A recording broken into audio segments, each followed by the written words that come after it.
బాపట్ల జిల్లా చంద్రలూరు గ్రామంలో విద్యుత్ శాఖ మంత్రి కోటిపాటి రవికుమార్ బాపట్ల ఎంపీ తెన్నేటి కృష్ణప్రసాద్ పర్యటించారు. సుపరిపాలనలో తొలి అడుగు కార్యక్రమంలో పాల్గొని ఇంటింటికి వెళ్లి గడిచిన ఏడాది కాలంలో కూటమి ప్రభుత్వం అమలు చేస్తున్న సంక్షేమ అభివృద్ధి పనులను ప్రజలకు వివరించారు.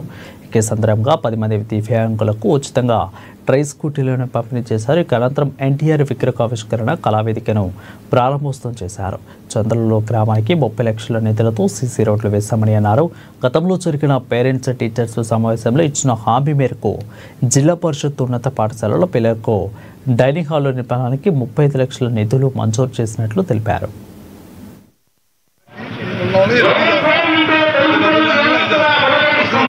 దానికి పిల్లలు భోజనం చేయడానికి బయట కూర్చోవాల్సి వస్తుందంటే 35 లక్షలతోటి వాళ్ళ కమిటీ వాళ్ళు శాంక్షన్ చేసాము.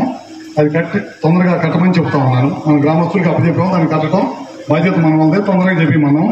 అది కాకుండా చంద్రలూరు నుంచి గంగవరం వరకు తార్ రోడ్ శాంక్షన్ చేయించాము. 2 కోట్లు పెట్టి 10 రోజుల్లో వాళ్ళు కూడా పని స్టార్ట్ చేస్తారు.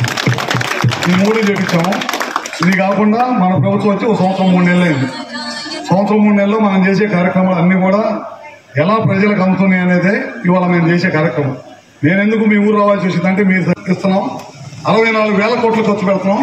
భారతదేశంలో ఏ ప్రభుత్వం ఇవ్వనన్ని డబ్బులు ఒక్క పెన్షన్ మీద ఖర్చు పెడుతున్న ప్రభుత్వం ఏదైనా ఉందంటే అది చంద్రబాబు నాయుడు గారి ప్రభుత్వం, కూటమి ప్రభుత్వం.